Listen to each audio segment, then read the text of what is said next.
जय Hind to all. मैं विष्णु कुमार द्विवेदी एक बार फिर से आप सभी साथियों का बहुत बहुत स्वागत करता हूं आपके अपने portal Shri Brahmadev classes of excellent education. आज एक बहुत ही बेहतरीन लेक्चर के बारे में हम पढ़ें जो होगा वर्क, एनर्जी और थ्योरम। वर्क क्या है, एनर्जी क्या है और पावर क्या है और उसकी थ्योरम्स क्या हैं।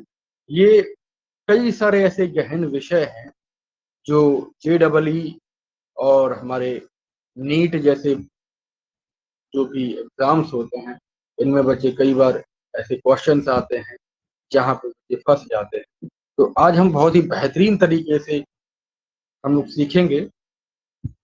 बने रहिएगा हम हमारे साथ लास्ट तक, तो चीज़ों को हम बहुत ही बेहतरीन तरीके से आपको पढ़ाएंगे। अगर आपको ये लेक्चर पसंद आता है तो एक कमेंट और एक लाइक करें। इसके अलावा आप जो नए बच्चे हैं वो सब्सक्राइब करें चैनल को, और कहीं ना कहीं हम चीज़ों को बहुत ही बेहतरीन तरीके से सीखने वाले हैं।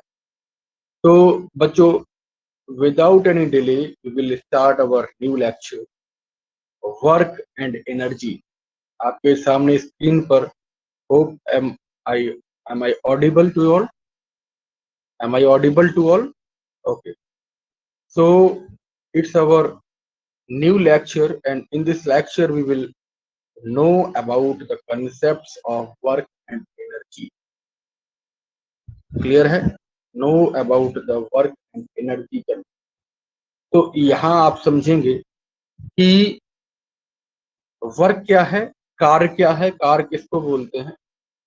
इसके अलावा अगर हम बात करें एनर्जी क्या है, ऊर्जा क्या है, और आगे चल के हम सीखेंगे, क्या सीखेंगे बच्चों, कि वर्क और एनर्जी रूपांतरण होने पर कई तरीके से वर्क और एनर्जी अलग अलग हैं। लेकिन अगर हम बात करें इसकी, लेकिन बच्चों अगर हम बात करें एनर्जी या वर्क की, कार्य और ऊर्जा की, तो ये दोनों कहीं ना कहीं एक दूसरे से संबंधित हैं, डायरेक्टली कनेक्टेड हैं, डिपेंडेड हैं। ठीक है, ऐसे हम कह सकते हैं। चीजें समझ रहे हो? अच्छा, इस लेक्चर में हम क्या चीजें पढ़ेंगे? हम वर्क क्या है उसको डिफाइन करेंगे, SI यूनिट देखेंगे फर्स्ट लेक्चर में। इसके अलावा वर्क का क्या फॉर्मूला है वो देखेंगे।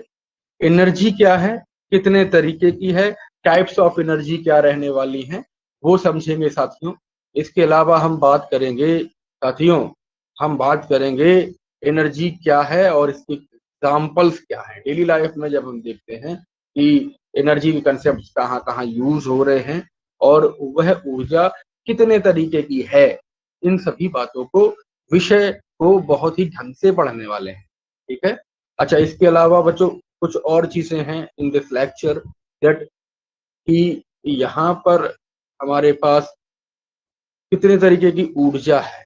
ऊर्जा, फॉसिल फ्यूल्स एनर्जी क्या है, हाइड्रो इलेक्ट्रिक जनरेशन क्या है, जनरेशन माने उत्पन्न कैसे करी जा सकती है, सोलर ऊर्जा क्या है, सूर्य ऊर्जा क्या है या सौर ऊर्जा कह सकते हैं, है ना। न्यूक्लियर एनर्जी क्या है, नाभिकीय ऊर्जा क्या है, जियोथर्मल एनर्जी क्या है, भूतापीय ऊर्जा क्या है, विंड एनर्जी क्या है, बायोमास एनर्जी क्या है। तो इतने आने वाले लेक्चर में हो सकता है इसका पार्ट 1 मैं अभी बनाऊं, इसके अलावा पार्ट 2 मैं कल बनाऊं। ठीक है, तो आप दोनों पार्ट्स को बहुत ही अच्छे तरीके से पढ़ेंगे मेरे हिसाब से। ठीक है, without wasting our time we will cover this topic. Okay, तो बने रहेंगे हमारे साथ। without any hesitation you will also write some of the concepts, some of the comment which you are doing. Okay, इसके अलावा हमने बात करी थी कि मास एनर्जी इक्वेशन क्या है।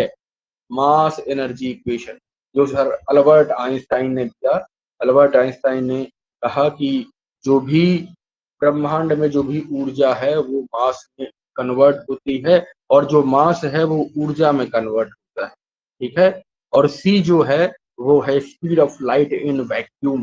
निर्वात में प्रकाश की चाल कितनी होगी, उसकी कितनी स्पीड रहने वाली है बच्चों, ये सारी चीजें हम बहुत ही बढ़िया तरीके से इस चैप्टर के अंदर पढ़ेंगे। क्लियर है? तो आज का इस टॉपिक को हम देखेंगे, आज के इस टॉपिक को देखेंगे कि वर्क क्या है। वर्क क्या है बच्चों? कुछ चीजें हम पढ़ चुके हैं पहले से ही कि हमने पढ़ा फ्रिक्शन क्या है, फोर्स क्या है, ये सारे प्रिंसिपल्स यहाँ पे लगने वाले हैं। चलिए देखते हैं, हम बिना किसी चीजों को कॉम्प्लिकेटेड करते हुए यहाँ से देखने वाले हैं कि जनरली हम पढ़ते हैं कि कोई काम जब करा जाएगा तो उसमें ऊर्जा लगती है। जैसे कि आपको घर बनवाना है, तो जितने भी यहाँ पर कारीगर लगने वाले हैं, वो कुछ ना कुछ अपना ऊर्जा लगाते हैं, अपनी एनर्जी कंज्यूम करते हैं। कंज्यूम मतलब लगाते हैं, और वहां से हमें वर्क मिलता है, वर्क करते हैं। ठीक है? वर्क रिफर करता है, वर्क के मायने क्या है? टू परफॉर्म सम टास्क और जॉब, कोई काम करना। ठीक है? जैसे कि एग्जाम्पल ले लें, कोई एक आदमी है जो एक लोड उठा रहा है, क्या उठा रहा है? वजन उठा रहा है, तो वो भी काम करता है।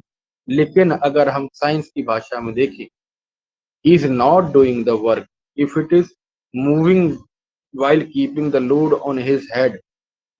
अगर आपसे कह दिया जाए कि कोई कुली है जो आपको रेलवे स्टेशन पे मिलता है, आपने कहा भैया सामान थोड़ा भारी है, आप इसको हेल्प करा के मेरी बस स्टॉप तक ले चलें या जहाँ भी आपको जाना है, तो वो क्या करेगा, वो अपने जो भी उसका सूटकेस आपका होगा वो अपने सर पर रखेगा और चलने लगेगा। तो एक परपेंडिकुलर केस बन जाएगा, 90 डिग्री का केस बन जाएगा। देखिएगा, इस डायरेक्शन में वो डिस्प्लेस करेगा अपनी बॉडी को, और यहाँ पर लोड रखा होगा, तो आप देखोगे यहाँ पे क्या बन रहा है, 90 डिग्री एंगल बन रहा है। ऐसे केसेस में साइंस ये कहती है, विज्ञान बच्चों ये कहता है साथियों, कि वहां पर कोई भी वर्क डन नहीं होगा। बातें समझ रहे हो?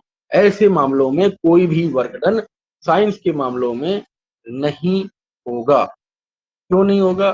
आप तो पैसे देते हो कुल्ली को काम करने के, लेकिन यहाँ पर कॉस 90 बनता है, अभी हम आगे पढ़ेंगे, तो वहां पे वैल्यू क्या होती है, जीरो हो जाती है। इस वजह से the magnitude of the work done would be zero in that case. बातें समझ रहे हैं?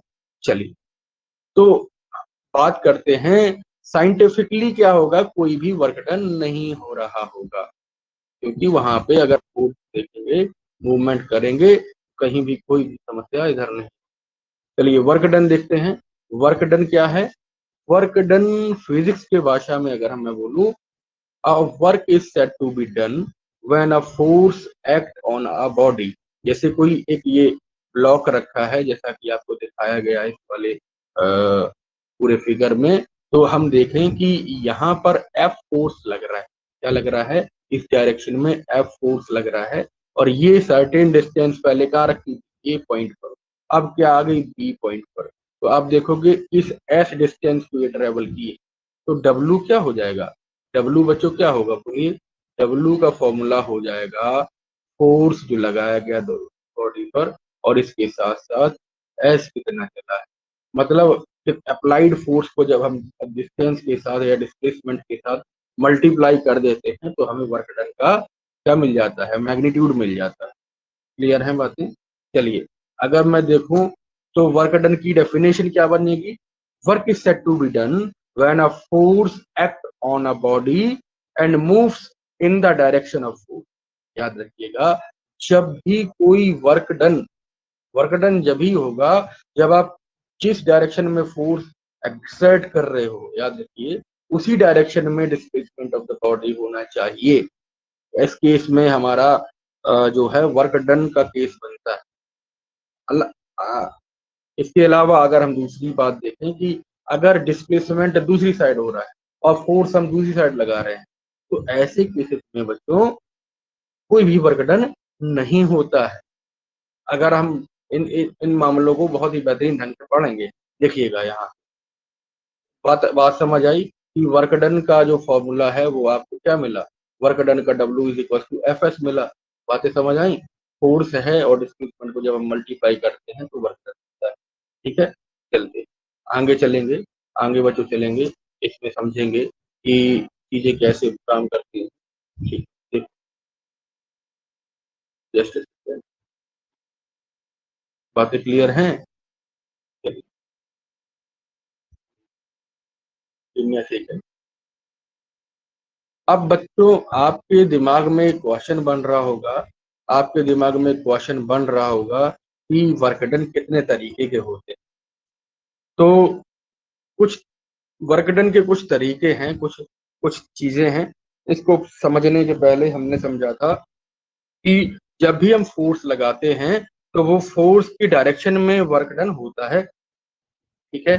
अगर मान लीजिए सपोज़ दैट कि एक बच्चा इसी गाड़ी को पहिया यहाँ लगाया गया है और इसको एक डोरी से बाँधे हो, तो फ़ोर्स क्या लगेगा? फ़ोर्स बच्चों ऑब्लिकली लगेगा। ऑब्लिकली का मतलब होता है कि अगर हम फ़ोर्स इस डायरेक्शन में लगा रहे हैं, याद रखिए, और डिस्प्लेसमेंट इधर हो रहा है, तो इसके बीच में एक एंगल थीटा बनेगा, क्लियर? और इस एंगल थीटा को अगर हम देखते हैं, तो इसका कुछ वैल्यू होता है।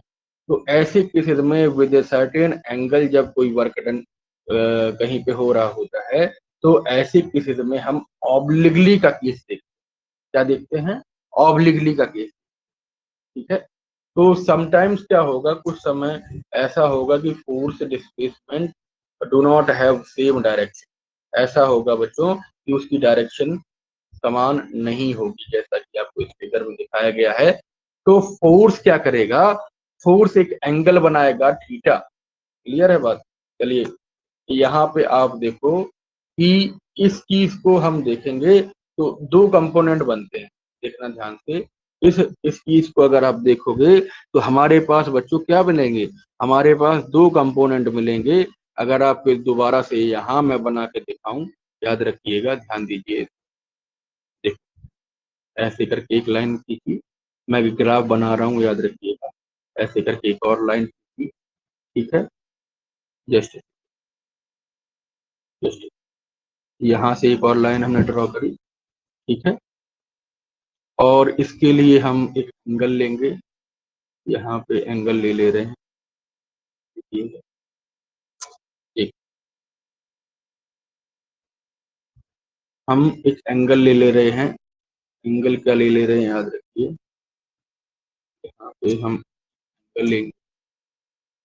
देखो, ये क्या बनेगा? ये बच्चों बनेगा 90 डिग्री, सब जानते हैं, ठीक है? यहाँ पे 90 डिग्री बनेगा।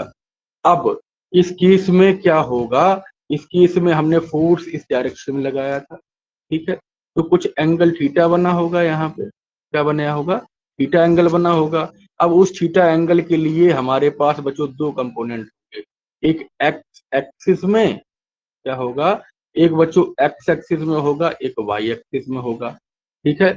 इसको हम कहते हैं, इसको बच्चों क्या कहते हैं, याद रखिएगा, इसको हम कहते हैं एफ कॉस थीटा। क्या कहते हैं? एफ कॉस थीटा कहते हैं। इसको कहते हैं एफ साइन थीटा, ठीक है?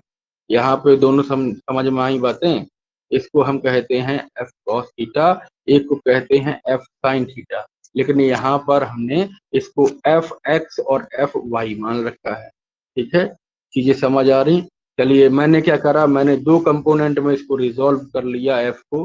तो जो परपेंडिकुलर कंपोनेंट्स हैं एफ एक्स और एफ वाई, देखो, एफ एक्स क्या रहेगा? ऊपर के साइड जो हमने कहा था ये रहेगा एफ कॉस थीटा, ठीक है? जो मैंने चीज़ें ऊपर लिखी थी वही चीज़ें यहाँ पे भी हैं।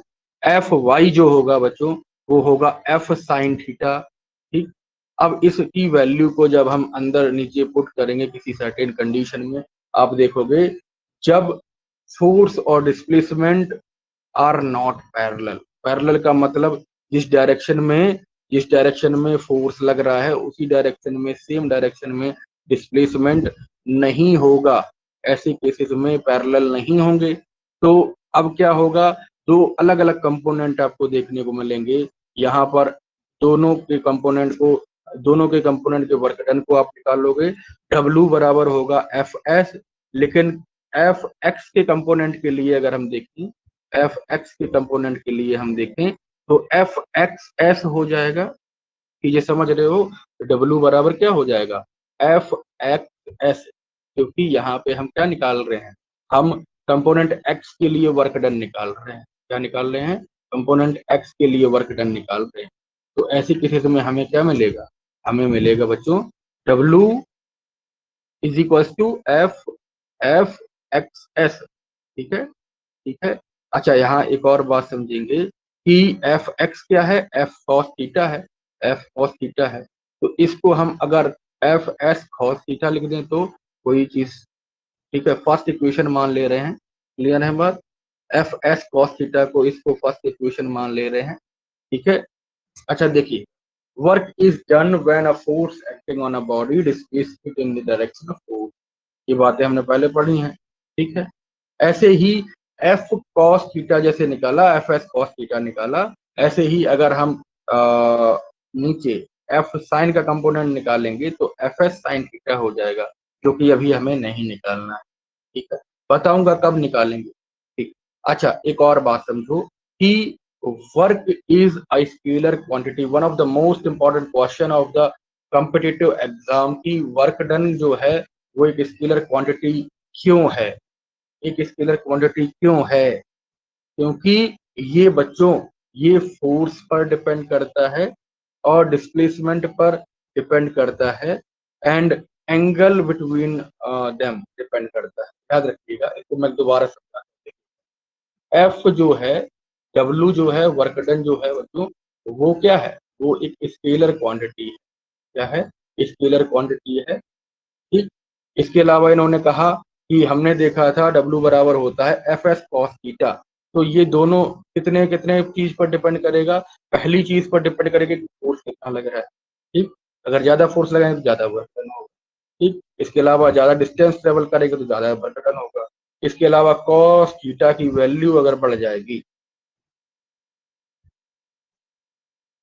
तो वहां पे भी वर्क डन डिपेंड करेगा। इन तीनों मुद्दों पर डिपेंड करेगा। चीजें समझ रहे हो?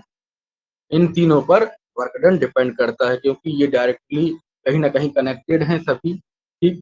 अच्छा, एक और बात मैं आपको बताऊं कि स्केलर क्वांटिटी वर्क डन है क्या?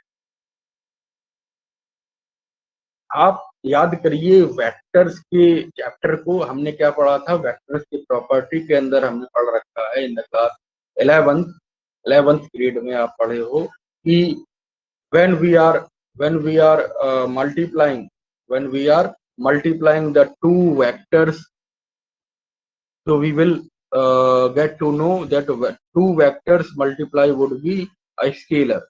अगर हम देखें यहाँ पे वेक्टर, दो वेक्टर मतलब यहाँ पे क्या चीजें हैं, एक बात और देखोगे। Let me show with the help of the other screen, just a second, just कोई इशू नहीं है, कोई इशू नहीं है बच्चों। देखो, यहाँ पे समझने का प्रयास करेंगे। देखना एक बार, देखो यहाँ क्या है कि W क्या है बच्चों? F F cross S. ठीक। तो एफ एफ क्या है? एक वेक्टर क्वांटिटी है। फोर्स बच्चों एक वेक्टर क्वांटिटी होता है, आप जानते हो, मास इनटू एक्सीलरेशन करके। तो एस बराबर क्या है? डिस्प्लेसमेंट है। तो यहाँ डिस्प्लेसमेंट भी एक वेक्टर क्वांटिटी है। जब दो वेक्टर्स को आप आपस में क्रॉस मल्टीप्लाई कराते हो तो वहां पे हमें क्या मिलता है? एक स्केलर प्रोडक्ट मिलता है।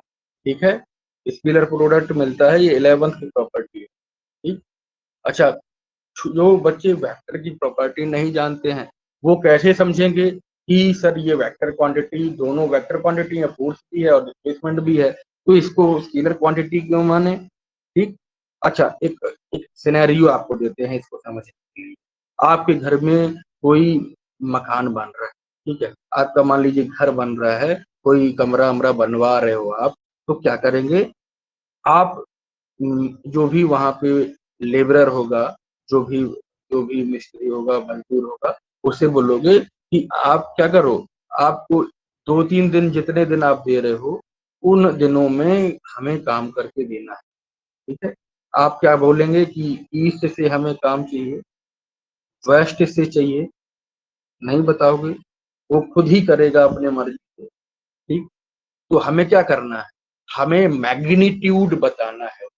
कि इतना काम है और इतने दिनों में सरकार होना है महाराज, ठीक है? ये इतना करिए, कैसे भी करिए, हम नहीं जानते, ठीक है?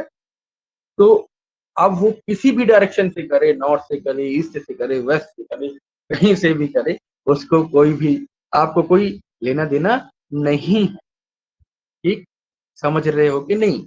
तो ऐसे केसेस में हमें डायरेक्शन से कोई मतलब नहीं होता है in the case of work done, ठीक? तो हमें मैग्नीट्यूड से मतलब है ना उस समय, तो क्या करेंगे?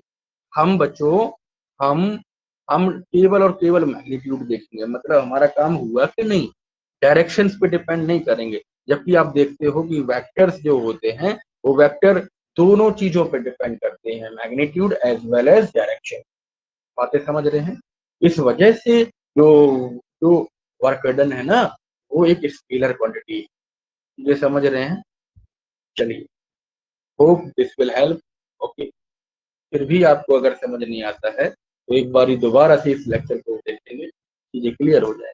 चलिएगा, आगे देखेंगे बच्चों, आगे इसके अलावा हम देखेंगे फ़ोर्स और जो डिस्प्लेसमेंट का प्रोडक्ट है, वो है स्केलर, ठीक? अब इसकी एसआई यूनिट क्या होगी?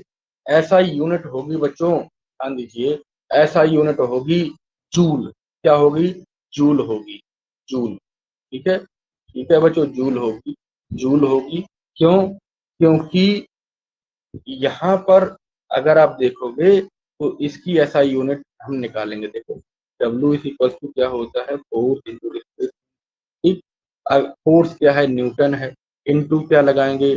मीटर लगाएंगे। न्यूटन मीटर कह लें या कह लें क्या? जूल कह लें, ठीक? जूल कह लें। तो ये क्या है बच्चों?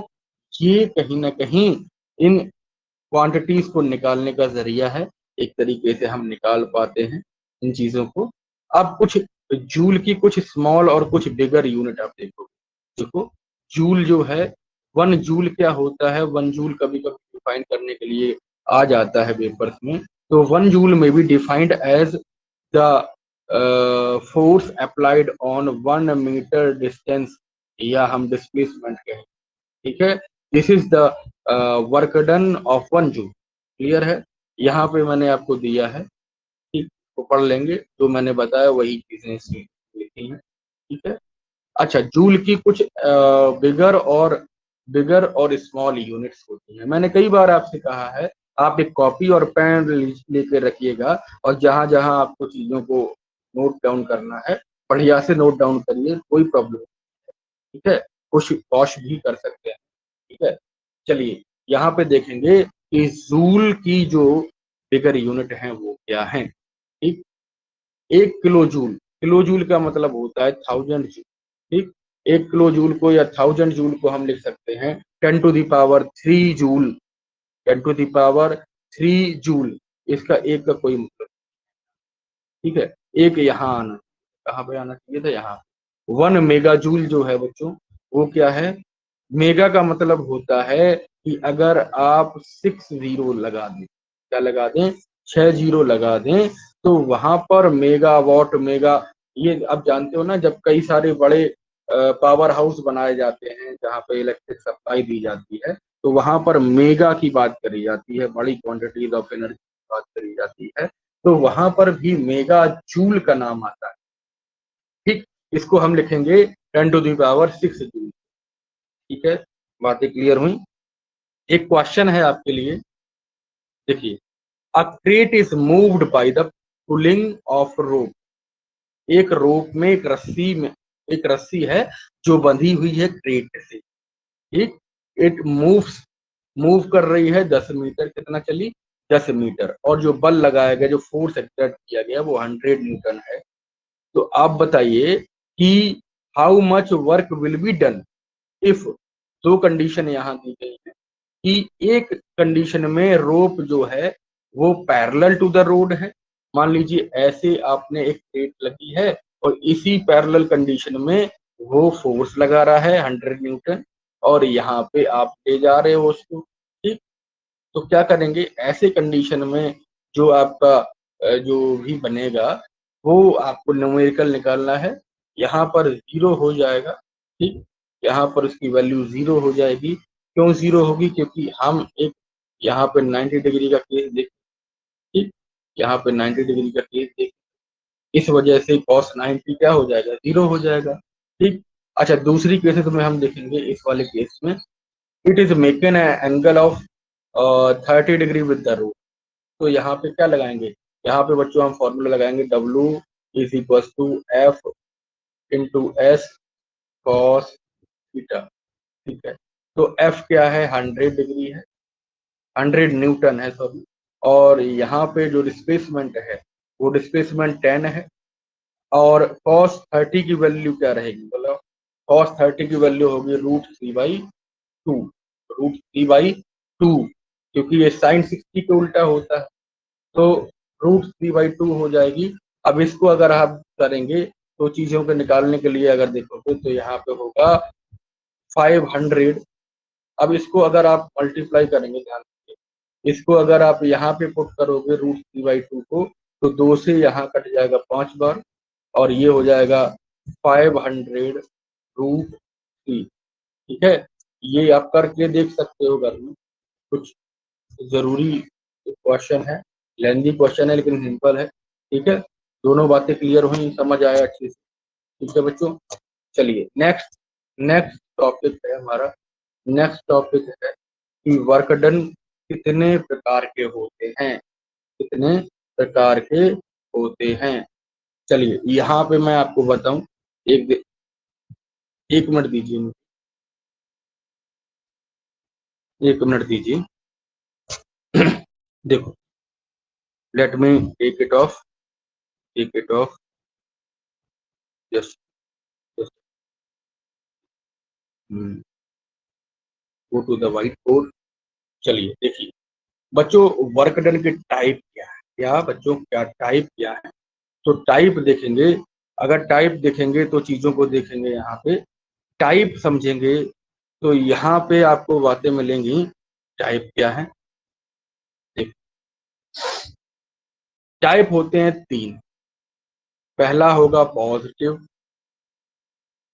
वर्क डन, दूसरा होगा नेगेटिव वर्क डन, तीसरा होगा zero work, zero work done. अब इस जीरो वर्क डन के लिए अगर आप देखोगे तो क्या मिलेगा बताओ? जीरो वर्क डन के लिए अगर आप देखोगे तो यहाँ पे चीजें बहुत ही आसान तरीके से, when when a body is displacing, when a body is displacing in the direction of motion, देखना ध्यान से, ध्यान से। तो यहाँ पे एक, यहाँ पे हमने एक केस लिया, यहाँ पे बच्चों हमने एक केस लिया, एक हमने बॉक्स ले रहे हैं, एक हम बॉक्स ले रहे हैं। इस बॉक्स के लिए हम देखेंगे, एक इस बॉक्स के लिए हम ध्यान से, एक एक और यहाँ यहाँ पे लिया। अब इसके लिए हम क्या कर रहे हैं? इसके लिए हम इस डायरेक्शन में बच्चों, यहाँ पे देखो, ध्यान से समझना, यहाँ पे हम फोर्स लगा रहे हैं। इस फोर्स को हमने लगाया, इस फोर्स को हमने इस डायरेक्शन में लगाया, इस डायरेक्शन में लगाया, और इसी डायरेक्शन में मान लीजिए डिस्प्लेसमेंट हो रहा है। तो ऐसे केसेस में ये जो डायरेक्शन होगा, ये जो डायरेक्शन होगा, ये केस कैसा होगा? ये बच्चों होगा पॉजिटिव वर्क डन का, पॉजिटिव वर्क डन का केस। दूसरे केसेस में अगर हम देखेंगे तो वहां पे आप समझो, हमने पहले बताया कि इसी केस में समझ लेते हैं कि अगर फोर्स इस डायरेक्शन में लग रहा है, एफ फोर्स, लेकिन डिस्प्लेसमेंट टी जो है वो इस डायरेक्शन में हो रहा है, तो ऐसे केसेस में हम देखेंगे यहाँ पर बच्चों क्या होगा? Displacement in the opposite direction. तो ऐसे केसेस में जो एफ और डी होगा, एफ और डी होगा, वो दूसरे अपोजिट अपोजिट डायरेक्शन में होंगे, या एफ और एस जो होगा वो अपोजिट अपोजिट डायरेक्शन में होंगे। तो यहाँ पर cos 180 का केस बनेगा, याद रखिएगा, cos 180 एंगल का cos 180 का केस बनेगा, cos 180 डिग्री। तो ये क्या होता है, ये होता है -1। तो यहाँ पर फॉर्मूला क्या निकल के आएगा, W बराबर F गुणा S -1, क्योंकि -1 वैल्यू होगी cos 180, तो Fs cos थीटा की वैल्यू आएगी -F इंटू एस। ठीक, ये होगा वर्क डन, तो इसका वर्क डन का मैग्नीट्यूड नेगेटिव आएगा। ऐसे केसेस में ये वर्क डन बच्चों क्या होगा, ये दूसरे केसेस में बच्चों नेगेटिव वर्क डन होगा। चीजें बहुत अच्छे से क्लियर हुई, ऐसे समझ आया कि नहीं? चलिए नेक्स्ट हम देखेंगे, नेक्स्ट बच्चों हम देखेंगे, ध्यान दीजिए। Let me take another slide of this. देखो यहाँ पर तीसरा केस देखिए, तीसरा केस जब बनेगा वो बनेगा कि यहाँ पर हम देखेंगे। देखो तीसरा केस बच्चों क्या रहेगा, तीसरा केस रहेगा कॉस कॉस 90 डिग्री का केस। आपने देखा था ना, जैसे मान लीजिए कि आप क्या कर रहे हो, आप यहाँ पर देखो, समझाने का प्रयास करें कि कोई एक व्यक्ति है जो अपने सिर पर बच्चों क्या ले जा रहा है, सिर पर कुछ बोझा ले जा रहा है, कुछ बोझा ले जा रहा है। सूटकेस है जिसका मास बच्चों m, ठीक। अब ये बच्चों इस डायरेक्शन में डिस्प्लेस, फोर्स लगा रहा है, फोर्स लगा रहा है ऊपर की डायरेक्शन, क्योंकि ये अपने हाथों से इस मास m के वजन को इस डायरेक्शन में धो रहा है, ठीक है, इधर की तरफ जा रहा है। लेकिन फोर्स कहाँ लग रहा है, ऊपर। फोर्स कहाँ लग रहा है, बताओ बताओ। फोर्स लग रहा है बच्चों ऊपर। तो ऐसे केसेस में आप देखोगे जहां पर फोर्स ऊपर की डायरेक्शन में लग रहा है और डिस्प्लेसमेंट हो रहा है परपेंडिकुलर, तो ऐसे केसेस में ये जो एंगल बनेगा ये बनेगा 90 डिग्री। याद रखिएगा, ये 90 डिग्री बनेगा। तो ऐसे केसेस में हम देखते हैं कि W का जो फॉर्मूला बन निकल के सामने आता है वो क्या आएगा, बताओ। W is equal to F into S cos 90 degree. Clear. अब यहाँ देखेंगे W is equal to F S cos 90 का 0 होता है वैल्यू, तो ये मैक्सिमम वर्क डन नहीं होगा, ये बच्चों क्या होगा, ये बच्चों होगा मिनिमम वर्क डन होगा। क्या होगा, एक मिनिमम वर्क डन होगा, ठीक है। ये बच्चों ये एक मिनिमम वर्क डन होगा। तो हमने क्या देखा, हमने तीनों केसेस देखे। पहले केस में हमने देखा कि वर्क डन 3 तरीके के होते हैं। कितने तरीके के होते हैं, दो मत दीजिएगा। हमने कितने तरीके के वर्क डन पढ़े, एक सेकेंड। हमने कितने तरीके के वर्क डन बच्चों पढ़े, हमने बच्चों 3 तरीके के वर्क डन पढ़े। इसमें हमने पढ़ा कि वर्क डन होता है पॉजिटिव, वर्क डन होता है नेगेटिव, वर्क डन होता है 0। तो आप देखो, जब भी कोई डिस्प्लेसमेंट की पैरेलली, डिस्प्लेसमेंट के सेम डायरेक्शन में जिस जिस डायरेक्शन में मोशन हो रहा होता है उसी डायरेक्शन में अगर फोर्स लगता है, तो ऐसे केसेस में जो हमारा वर्क डन होगा वो पॉजिटिव होगा। और एक और बात, यहाँ पर जो वर्क डन की वैल्यू आएगी वो मैक्सिमम आएगी, ठीक है, क्योंकि cos 0 इज इक्वल टू 1, तो जो भी मैग्नीट्यूड निकलेगा वो मैक्सिमम निकलेगा positive case, first case. Clear. अच्छा, दूसरे केस में हमने देखा था कि ये cos 90 जो है, cos 180 जो है वो आपका क्या है, नेगेटिव वर्क डन का केस है, जहां पर डिस्प्लेसमेंट दूसरी डायरेक्शन में हो रहा होता है और फोर्स हम दूसरी डायरेक्शन में लगा रहे होते हैं, ये जस्ट अपोजिट डायरेक्शन में लग रहे होते हैं।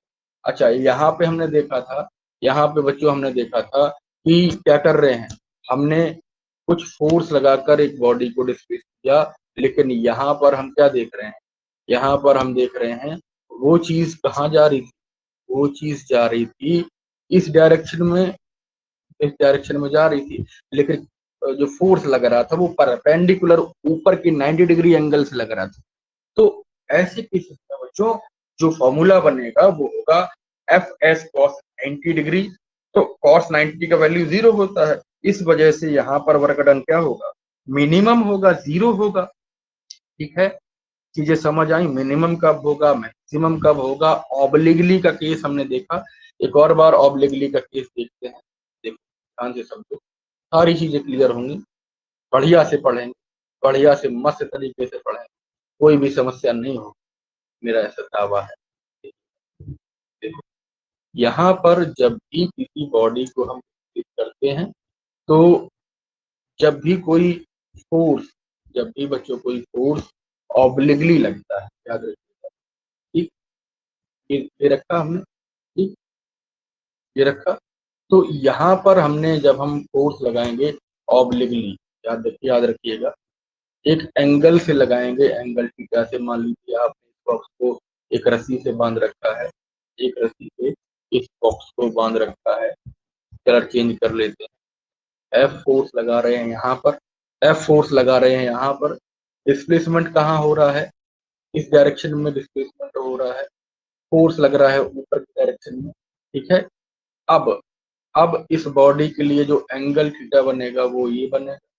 तो इस केसेस में, इन केसेस में हमारे पास दो कंपोनेंट होंगे इसको स्टडी करने के लिए। यहाँ पर इस केस में दो कंपोनेंट, फोर्स यहाँ लग रहा है, कंपोनेंट दो बन जाएंगे। एक बन जाएगा एफ कॉस थीटा, क्लियर। यहाँ पे बनेगा एफ साइन थीटा, क्लियर। ठीक है, समझ रहे हो? तो ऐसे केसेस में हम चीजें बहुत ही बढ़िया ढंग से पढ़ते हैं। ये ऑब्लिगली का केस है, ये रिजल्टेंट का केस है। ये बच्चों कहीं ना कहीं triangular law of vector addition यहाँ पे यूज हुआ है। ठीक है, इन दोनों को, अच्छा, इस पूरे के हम इस एफ को निकालने का जब प्रयास करेंगे तो इन दोनों कंपोनेंट को हमें रिजॉल्व करना होगा, एफ और थीटा और एफ साइन थीटा। ठीक है, चीजें बढ़िया से समझ आती है। चलिए, तो we will move to our slide. Hope this will clear. Okay, so we will move to over the slide, over the slide. Just a second, just a second, बस ध्यान दीजिए। देखो, दोबारा से हम स्लाइड की तरफ चलेंगे, हम स्लाइड की तरफ चलेंगे। Let me save this slide. Okay, so hope this will clear, hope this will clear. Okay, देखो, दोबारा से हम स्लाइड की तरफ चलेंगे। तो here we will take our slide.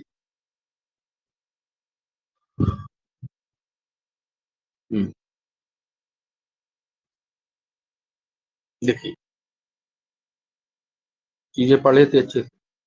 चलिए, हमने यूनिट पढ़ा, हमने टाइप्स पढ़े, हमने टाइप्स पढ़े। टाइप के बाद एक न्यूमेरिकल यहाँ पे लगना बहुत ही जरूरी है आपकी कंसेप्ट को क्लियर करने के लिए। एक लड़की है, ध्यान दीजिए, एक लड़की है, वो 10 किलोग्राम का बैग ले जा रही है। कितने का? 10 किलोग्राम का।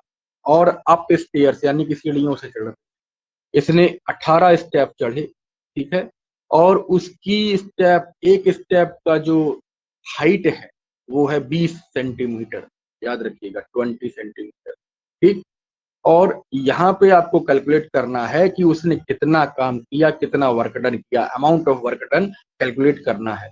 आपको यहाँ एक हिंट दे रखी है कि आपको जो जी की वैल्यू लेनी है, जी की वैल्यू 10 मीटर पर स्क्वायर लेनी है, क्योंकि एक्सीलरेशन ड्यू टू ग्रेविटी भी तो लगेगा डाउनवर्ड। ठीक है, ठीक है, बच्चों समझ आ रही चीजें? चलिए, यहाँ देखो, एक लड़की है, एक लड़की है जो ऐसे करके सीढ़ियों पर ऊपर चढ़ रही है। पहले चढ़ी, फिर दूसरी चढ़ी, फिर चढ़ी, तो ऐसे करके उसने 18 स्टेप चढ़े। कितने चढ़े? 18 स्टेप चढ़े। ठीक, अब यहाँ पे देखेंगे, कैलकुलेट करेंगे, मास ऑफ द बैग दिया गया 10 किलोग्राम। ठीक, अब वेट ऑफ द बैग क्या है? वेट ऑफ द बैग ही तो डाउनवर्ड लगेगा, वो लगेगा, हम W बराबर mg फॉर्मूला जानते हैं। mg क्या है? Mass of the body and acceleration due to gravity को जब हम क्या करेंगे, मल्टीप्लाई कर देंगे तो वहां पे हमें वेट मिल जाएगा। ठीक, तो ये कितने निकल के आएगा? 100 न्यूटन। बातें समझ रहे हो? ठीक, तो to carry the bag upstairs, the girl, girl को क्या करना पड़ेगा? एक अपवर्ड फोर्स लगाना पड़ेगा। क्यों? क्योंकि ये फोर्स जो है, इसके इसके इनर्शिया को, इसके वेट को बैलेंस करेगा और उसको आगे ले जाने के लिए मदद करेगा। ठीक, तो फोर्स कितना लगा? 100 न्यूटन, जो हम ऊपर निकाल चुके हैं, याद रखिएगा।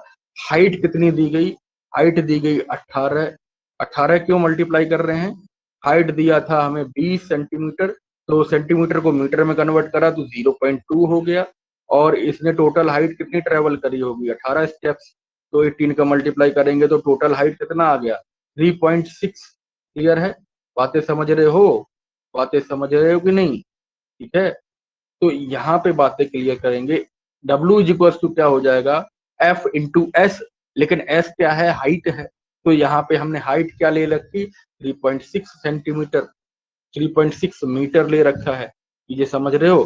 तो यहाँ पे आप देखो बच्चों कि W बराबर हो जाएगा FH, इसकी वैल्यू 100 इंटू 100 क्या है, फोर्स है, और 3.6 क्या है, ये है अपना डिस्टेंस। इसको मल्टीप्लाई करेंगे तो हमारे पास जो वर्क डन की जो वैल्यू आएगी वो आपको कैलकुलेट करके कितना निकलेगा 360 जूल, 360 जूल, क्योंकि पॉइंट हटाएंगे तो एक जीरो यहाँ से कैंसिल आउट हो जाएगा, जो 360 जूल निकल के सामने आएगा। ठीक है, हमें सभी बच्चों को लेके चलना है, तो कहीं ना कहीं ये न्यूमेरिकल आपको समझ आया, एक न्यूमेरिकल आपको ये समझ आया। अच्छा, एक और यहाँ पे अल्टरनेटिव वे हो सकता था कि हम क्या करते, हम लगाते W इज इक्वल टू, वहां देखिएगा, हम लगाते W is equal to mgh, यहाँ हम मास रखते, यहाँ हम मास रखते, ठीक है, यहाँ पर जी की वैल्यू रखते और जो हाइट निकाली है वहां यहाँ रखते, तो W इज इक्वल टू का फॉर्मूला जो लगा के ये निकाले, ये निकल के आता है 60 जूल। करके देखेंगे, नहीं आएगा तो बताऊंगा, ठीक है। ठीक, चलते हैं, क्लियर हुई बातें। यहाँ पर जो फोर्स है, ये क्या है, ये दूसरा, अगर हम एक और बात करते हैं, ये बच्चों ग्रेविटेशनल पोटेंशियल एनर्जी का केस बनता है, ठीक है, जो W के बराबर हो जाती है, वर्क डन के बराबर हो जाती है। चलिए, वर्क डन बहुत अच्छी तरीके से समझ आया, बिंदास तरीके से।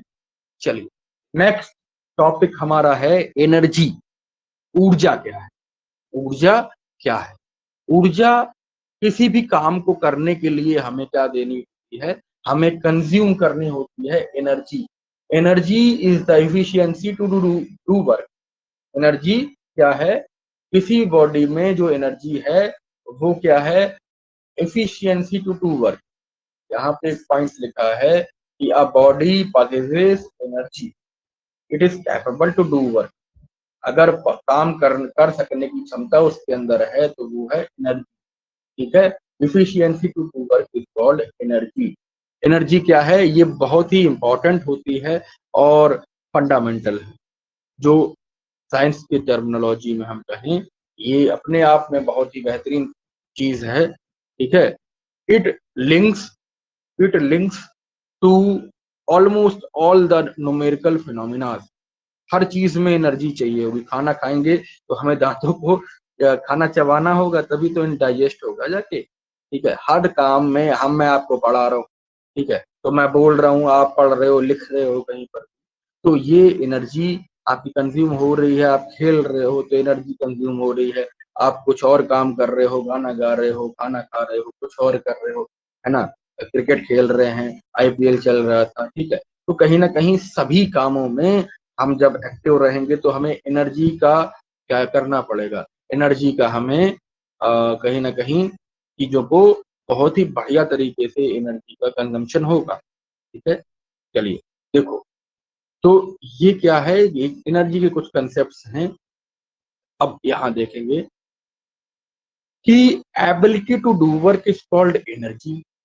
तो यहाँ पर जो झरना आपको दिख रहा है, तो रनिंग वाटर, पानी जब चल के बह के आ रहा है तो वहां पर भी क्या होगा, वहां पर भी आपको क्या मिलेगा, एक पानी का बहाव मिलेगा, और उस बहाव से क्या करेंगे, उस पानी के बहाव में कुछ एनर्जी कंज्यूम हो रही होगी, ठीक है।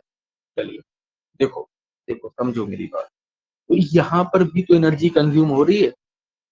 एनर्जी एग्जिस्ट करती है अलग अलग तरीकों से, जो मैंने आपको बताया था, जियो थर्मल एनर्जी है, सोलर एनर्जी है, हाइड्रो पावर प्लांट की जो एनर्जी है, वो अलग अलग तरीके की एनर्जी है।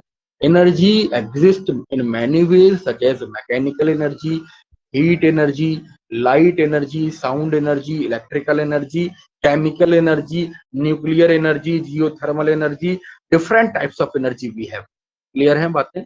बातें समझ पा रहे हो कि नहीं? ठीक है, चलिए एक एक करके सारी एनर्जीज को हम पढ़ेंगे। मैकेनिकल एनर्जी क्या है बच्चों? मैकेनिकल एनर्जी क्या है?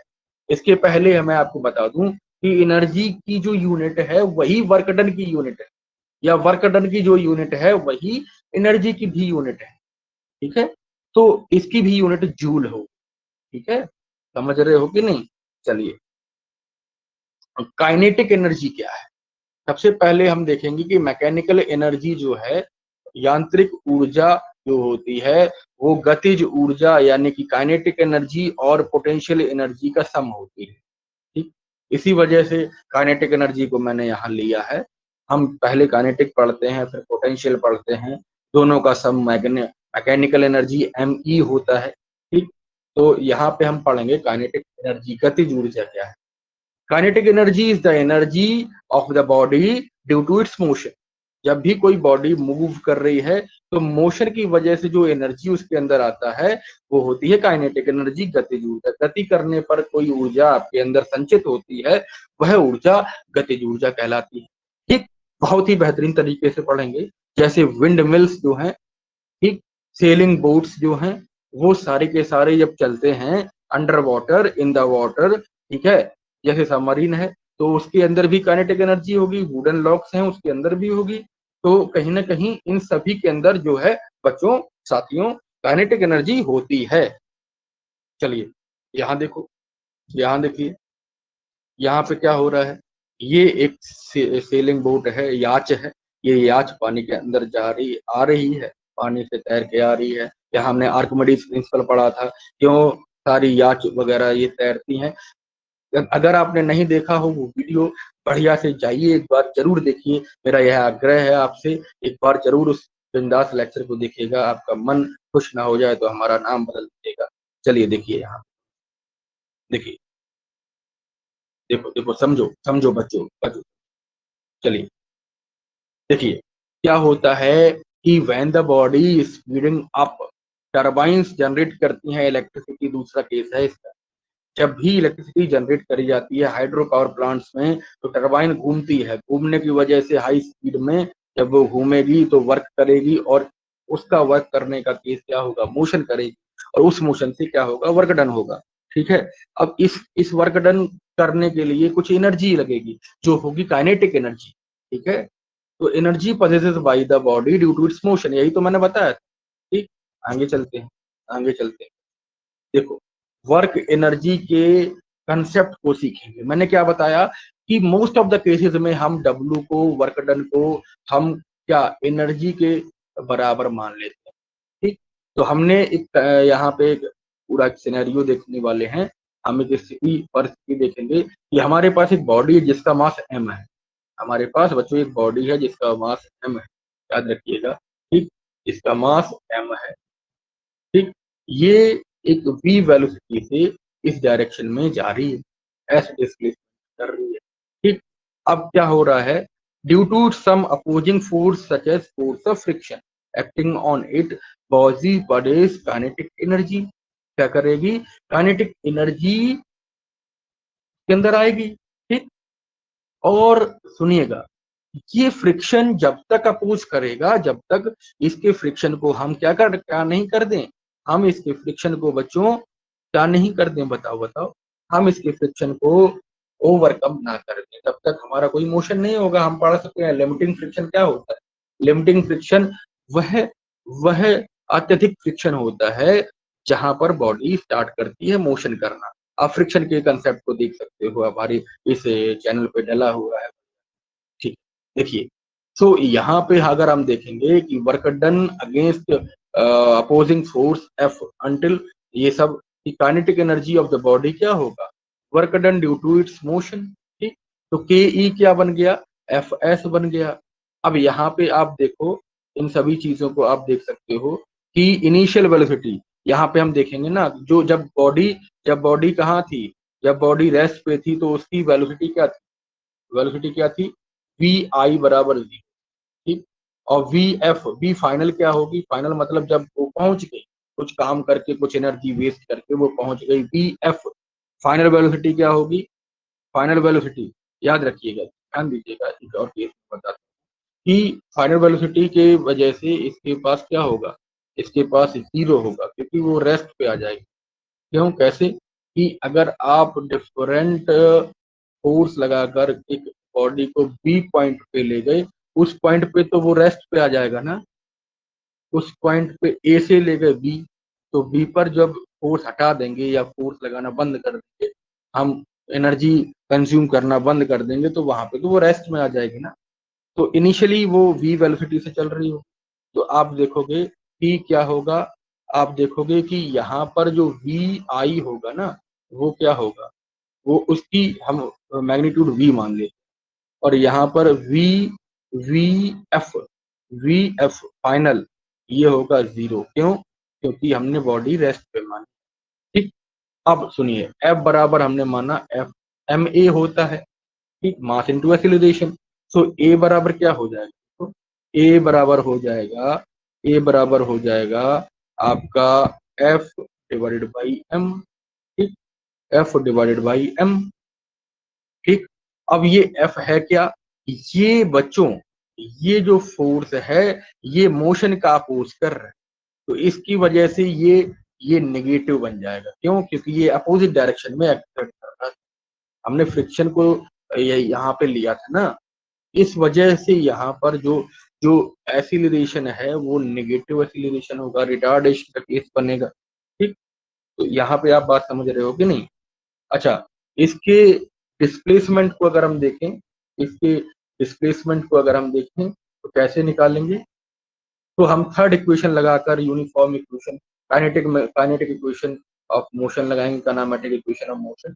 काइनेमेटिक इक्वेशन जो न्यूटन साहब ने दिया, और उसकी वजह से हम यहाँ पे लगाएंगे कि v v f v final v minus u, v square minus u square is equal to 2a पढ़े हो, वही मैं यहाँ यूज कर रहा हूँ कि v square minus u square की जगह क्या था, आई था, स्क्वायर इज इक्वल टू क्या ले लिया, इज इक्वल टू ले लिया हमने 2as, क्लियर। अब ए की वैल्यू हमने ऊपर से, ए की वैल्यू हमने एफ एम लिया था, इस ए की वैल्यू को यहाँ पुट करेंगे, यहाँ बच्चों जैसे ही पुट करेंगे, यहाँ बच्चों जैसे ही हम पुट करेंगे, तो हमारे पास क्या निकल के आएगा, हमारे पास इक्वेशन निकल के आएगा, याद रखिएगा। वी एफ क्या था, वी एफ की वैल्यू थी 0, आप यहाँ देख सकते हो, ठीक। तो यहाँ पे दोनों वैल्यू जब हम रखेंगे तो हमारे पास क्या निकल के आएगा, यहाँ आ जाएगा हाफ, देखो ये 2 इधर आएगा, ठीक, ये एफ और एस का ऊपर मल्टीप्लाई हो जाएगा, ये एफ और एस का ऊपर मल्टीप्लाई हो जाएगा, और ये 2 और एम, 2 और एम ये दोनों left hand right hand side चले जाएंगे, राइट हैंड साइड चले जाएंगे, और एफ एस का मल्टीप्लाई होगा यहाँ पे इज इक्वल टू,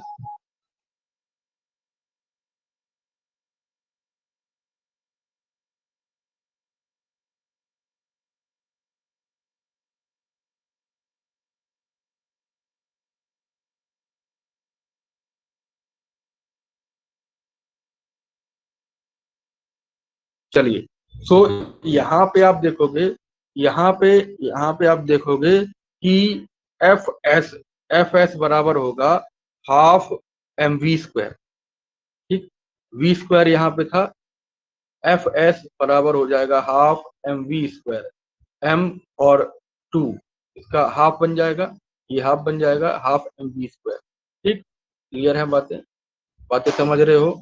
ये पूरा एक काइनेटिक एनर्जी का इक्वेशन निकलेगा, जो फॉर्मूला होता है हाफ एम वी स्क्वायर, ठीक।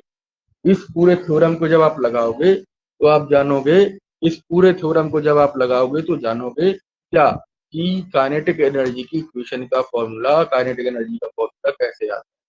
ये थी बच्चों वर्क एनर्जी थ्योरम, जो आपने यहाँ पे यूज करी है। यहाँ पे हमने एक इनिशियल केस में हमने पूरी काइनेटिक एनर्जी को जीरो मान लिया, क्योंकि उसकी वेलोसिटी जीरो थी, तो एक टर्म आपका पूरा क्या हो जाएगा, 0 हो जाएगा, तो वो आएगा हाफ mv²। ठीक, अब इसी चीज को अगर आप ऊपर एक न्यूमेरिकल मैं आपको दे रहा हूँ, एक स्टोन है जिसका मास 500 ग्राम है, स्ट्राइक करता है ग्राउंड से, उसकी वेलोसिटी है v20 इज 20 मीटर पर सेकंड। क्लियर। तो आपको बताना है काइनेटिक एनर्जी कितना रहेगा जब वो ग्राउंड को स्ट्राइक करेगा। हमें मास दे रखा है 500 ग्राम, इसको केजी में कन्वर्ट करेंगे तो कितना आएगा बच्चों, 0.5 केजी। क्लियर, क्लियर है बातें। चलिए अगर नीचे देखेंगे v इज इक्वल टू क्या दिया गया, 20 मीटर पर सेकेंड। काइनेटिक एनर्जी कैसे निकालोगे, हाफ mv² लगाओगे। m क्या है 0.5 केजी, m क्या है बच्चों 0.5 केजी। ठीक, इस 0.5 केजी को हम यहाँ पे पुट करेंगे। ठीक, 0.5 केजी हमने पुट करा, और v क्या है, v का जो पूरा मैग्नीट्यूड आएगा 400 आ जाएगा, क्योंकि v के स्क्वायर को अगर देखोगे 20 तो 400 आ जाएगा। अब इसको अगर आप हाफ इंटू 0.5 इंटू 400 करेंगे तो आपको क्या मिलेगा, आपको मिल जाएगा 100 जूल। क्या मिलेगा बच्चों, हमें मिल जाएगा बच्चों 100 जूल। क्या मिलेगा, कैसे मिलेगा, देखो 2 को हम जब मल्टीप्लाई, 2 को हम रिजॉल्व करेंगे या सिंप्लीफाई करेंगे तो यहाँ पे क्या आ जाएगा 200, 2 जा 4, और 200 को जब 5 से मल्टीप्लाई करेंगे या हाफ से मल्टीप्लाई करेंगे तो 100 ही आएगा, क्योंकि 0.5 क्या होता है, हाफ होता है। ठीक है, ये समझ रहे हो। या हाफ और हाफ को मल्टीप्लाई करते तो 4 आता, 4 को अगर आप 400 से जब आप रिजॉल्व करते या सिंप्लीफाई करते तो 100 ही आता। चीजें समझ रहे हो कि नहीं। तो यहाँ पे हमारा काइनेटिक एनर्जी का जो मैग्नीट्यूड आया 100 जूल आया। ठीक, ये समझ रहे हो। चलिए पोटेंशियल एनर्जी क्या होता है, पोटेंशियल एनर्जी जो है बच्चों वो होता है कि एबिलिटी टू डू वर्क, ठीक, एट रेस्ट। क्लियर। अच्छा, एनर्जी ऐसी एनर्जी जो किसी भी बॉडी की पोजीशन की वजह से उसमें आती है, वो होती है पोटेंशियल एनर्जी, या हम कह लें स्थितिज ऊर्जा। स्थितिज ऊर्जा वह ऊर्जा होती है जो किसी भी वस्तु की आकार और उसकी उसके शेप और साइज, आकार और जो साइज है उसका, ठीक, शेप, आकार और साइज, मतलब जो साइज है उसके वजह से आती है। तो ये क्या है, ये होता है पोटेंशियल एनर्जी। ठीक, क्लियर है बात, समझ रहे हो। जैसे पानी, जो स्टोर पानी होता है हमारे डैम्स में, जो स्टोर पानी होता है, उनकी वजह से, उसकी वजह से जो पानी, जो ऊर्जा हमारे अंदर आती है, पानी के अंदर आती है, डैम में होती है, वो पोटेंशियल एनर्जी है। ठीक है, आपने एक तीर कमान को बड़े तेज से खींचा, खींचने पर जो उसमें एनर्जी स्टोर हुई वो पोटेंशियल एनर्जी है। अब जैसे ही आपने छोड़ दिया तो वो पोटेंशियल एनर्जी क्या बन जाएगी, काइनेटिक एनर्जी बन जाएगी। ठीक, इसको हाफ mv² से लिखते हैं। ठीक, ऐसे ही समझ सकते हो कि नहीं। चलिए, समझ रहे हैं। ठीक, देखो सारी जितनी भी एनर्जी है, ठीक, जितनी भी बच्चों एनर्जी है, उन एनर्जी की जो यूनिट होगी वो जूल ही होगी। ठीक, समझ रहे हैं। पोटेंशियल एनर्जी, अगर आप किसी एक हथौड़े से किसी कील को ठोकते हो तो हथौड़े का जो वजन है वो लगेगा उस कील पर, और उसमें किसी हाइट से जब आप किसी ग्रेविटेशनल पोटेंशियल एनर्जी को यहाँ पर आप देखते हो तो पोटेंशियल एनर्जी, वो पोटेंशियल एनर्जी किसमें कन्वर्ट हो जाएगी, ग्रेविटेशनल पोटेंशियल एनर्जी में। ठीक, क्योंकि आप मास ऑफ द हैमर को टुवर्ड द कील के आसपास ठोक रहे हो, तो ऐसे केसेस में क्या होगा, ऐसे केसेस में हमारा जो वो सारी चीजें बनेंगी वो बनेंगी पोटेंशियल एनर्जी के रिस्पेक्ट। ठीक, यहाँ पे आप समझ सकते हो, एक हथौड़ा है उसको हमने रेस किया किसी हाइट h पर, ठीक, एबिलिटी कर रहा है, काम करेगा ना, तो वो काम करेगा पोटेंशियल एनर्जी जो इसमें स्टोर है, वही तो आप ले जा रहे हो किसी पोजीशन तक, और फिर जाके आप स्ट्राइक कर रहे हो किसी नेल पर। ठीक, तो वो क्या है, वो बच्चों वो बच्चों क्या है, पोटेंशियल एनर्जी ही तो है। अच्छा, इसका फॉर्मूला कैसे निकलता है, याद रखिएगा, डब्ल्यू पीई, इसको कैसे डिनोट करेंगे, पीई से डिनोट करेंगे, और पोटेंशियल एनर्जी बराबर होता है F into H. W is equal to F S होता था, तो पीई मान लिया W के बराबर, एनर्जी बराबर वर्क डन, तो यहाँ पे पीई बराबर क्या हो जाएगा एफ। अब एस क्या है, हाइट है, जिस हाइट तक हमने उस हथौड़े को ले गए हैं, तो W इंटू एच करेंगे ना, तो ये W इंटू एच क्या होगा, W क्या होगा, W is equal to mg होता है, आप जानते हो। तो यहाँ पे आप देखोगे W बराबर mg होता है, इसी कारण से W इज इक्वल टू क्या निकल के आता है, देखो mg, W की वैल्यू mg रख देंगे, और h जो है वो है h हाइट, तो यहाँ पर W is equal to mgh आया, या हम कह लें PE is equal to mgh आया, क्योंकि वर्क डन क्या था, पोटेंशियल एनर्जी के बराबर था। तो यहाँ पे चीजें समझ रहे हो कि पोटेंशियल एनर्जी जो मैंने अल्टरनेटिव वे आपको बताया था इसी केस में, पिछले वाले न्यूमेरिकल में, वहां पे आपने क्या देखा कि mgh जो है वो पोटेंशियल एनर्जी के बराबर है। चीजें समझ रहे हो, ये क्लियर हुआ, इसका फॉर्मूला कैसे आया, समझ आया। चलिए एक यहाँ पे न्यूमेरिकल इसका, एक न्यूमेरिकल यहाँ पे हम करते हैं। A body having mass 50 gram, 50 KG, इसको रेस करते हैं 3 मीटर तक, ठीक। इसके अंदर कितनी पोटेंशियल एनर्जी होगी आपको बताएं, ठीक।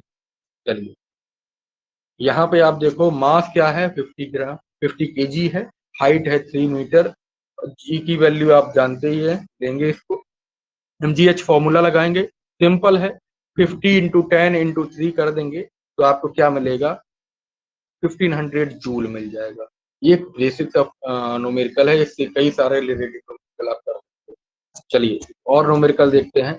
एक फोर्स लगा रहे हैं कितना, 200 न्यूटन का, किसी एक मास पर जो 20 किलोग्राम है, ठीक। इस फोर्स को आपने लगाया और वह बॉडी रेस्ट से चलना प्रारंभ कर दिए, और वो v वेलोसिटी से चल रही है, v की वैल्यू आपको दे रखी कितना 50, ठीक। अब इसका डिस्प्लेसमेंट आपको क्या बताना है बच्चों, डिस्प्लेसमेंट एस बता। तो आप देखोगे कि वर्क डन हमने देखा था कि वर्क डन क्या है, अब ये चल रही है, तो क्या कुछ बच्चे ये समझेंगे कि पोटेंशियल एनर्जी क्या है, पोटेंशियल एनर्जी लगाना है कि काइनेटिक एनर्जी लगाना है, इसी क्वेश्चन में छुपा होता है। आपको क्वेश्चन समझ नहीं आया दोबारा से पढ़िए, 3 बार पढ़िए, किसी न किसी तरीके से तो आएगा। तो यहाँ पे आप समझो कि क्या होगा, W F, W is equal to M S F S होता है, तो वहां पे आप क्या करेंगे, W is equal to kinetic energy लेंगे, क्यों, क्योंकि वो v वेलोसिटी से ट्रेवल कर रहा है, ठीक। तो W इज इक्वल टू लेंगे काइनेटिक एनर्जी, तो आपका W बराबर फॉर्मूला होता है Fs, ठीक, Fs होता है। यहाँ पे आप देखोगे कि W इज इक्वल टू क्या लेंगे, Fs, तो Fs हमने यहाँ लिखा और काइनेटिक एनर्जी का फॉर्मूला लगा दिया। अब इसको क्या निकालना, S निकालना है, तो फोर्स जो है इसके डिवाइड में चला जाएगा, फोर्स जो है इसके डिवाइड में चले जाएगा, तो फोर्स कितना दिया गया, 200 न्यूटन दिया था, और 2 इसके मल्टीप्लाई में है। अब m की जो वैल्यू थी वो थी 20 किलोग्राम, और v दिया था 50, 50 का अगर आप स्क्वायर करेंगे तो क्या मिलेगा बताओ, 2500 मिलेगा, ठीक। इस सारी चीजों को आप कैलकुलेट करोगे तो आपको क्या मिलेगा, 125 मीटर, ठीक। डिस्टेंस जो होती है मीटर में होती है, क्लियर है बातें। देखो 20 का 10 टाइम्स ये जाएगा, ठीक।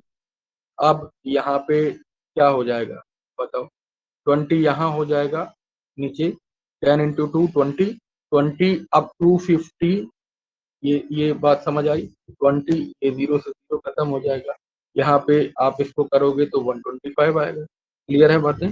चलिए नेक्स्ट हम देखेंगे, नेक्स्ट हम देखेंगे बच्चे, नेक्स्ट हम देखेंगे फॉर्म ऑफ एनर्जी।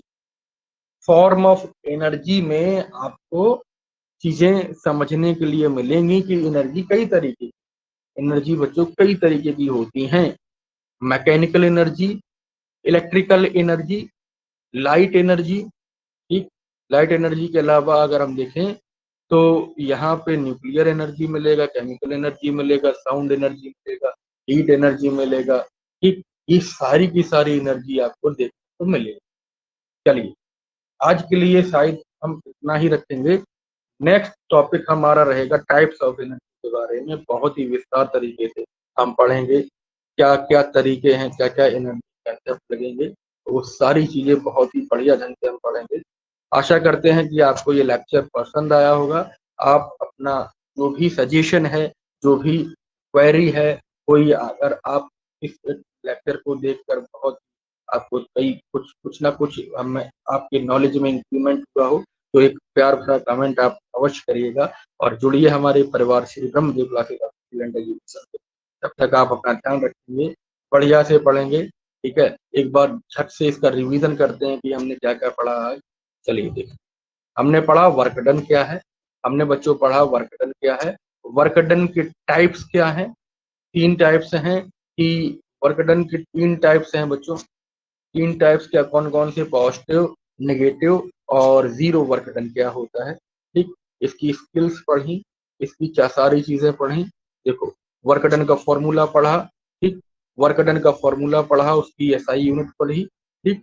इसके अलावा जूल, उसकी जूल की यानी कि एनर्जी की जो कुछ चीज़ें हैं, ठीक है?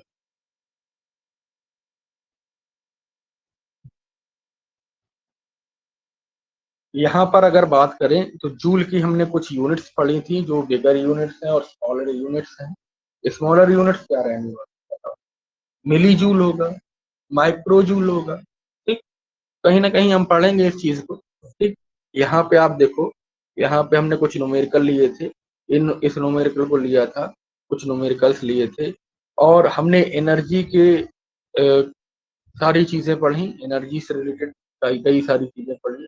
ठीक है, काइनेटिक एनर्जी पढ़ा, इसके अलावा हमने वर्क एनर्जी थ्योरम को पढ़ा, वेरी इंपॉर्टेंट। वर्क एनर्जी के थ्योरम को पढ़ा और एक ऑब्लिगली का केस देखा था जहाँ पे दो दो कहीं न कहीं कंपोनेंट रिज़ॉल्व हो रहे थे, F cos theta, F sine theta, ठीक? यहाँ पे कहीं न कहीं हमने चीज़ों को बहुत ही विस्तारित रूप में पढ़ा। कुछ एग्ज़ाम्पल्स पढ़े, एप्लीकेशंस पढ़े, कुछ टाइप्स पढ़े हमने, पोटेंशियल एनर्जी क्या होता है, उसके न्यूमेरिकल्स पढ़े, बढ़िया से चीज़ें समझ आईं, सारी चीज़ें बढ़िया से करी, ठीक है? अब आशा ये करते हैं कि आप भी बहुत अच्छे ढंग से क्लियर करते रहेंगे क्योंकि समय कम है और चीज़ें ज़्यादा पड़ कॉम्पिटिशन के लिए आपको अपने आप को झोंक देना, ठीक? संघर्ष ज़िंदगी है, लड़ना उसे पड़ेगा, जो लड़ नहीं सकेगा, आगे नहीं बढ़ेगा, कुंदन है जिसकी काया। जलना उसे पड़ेगा, जो आग में जलेगा कुंदन वही बनेगा। तो संघर्ष करिए, तपाइए अपने आप को, स्वर्ण सोना आप बन जाओ। ठीक है? जय हिंद साथियों, फिर मिलेंगे एक नए लेक्चर। तब तक आप अपना ध्यान रखिए। नमस्कार।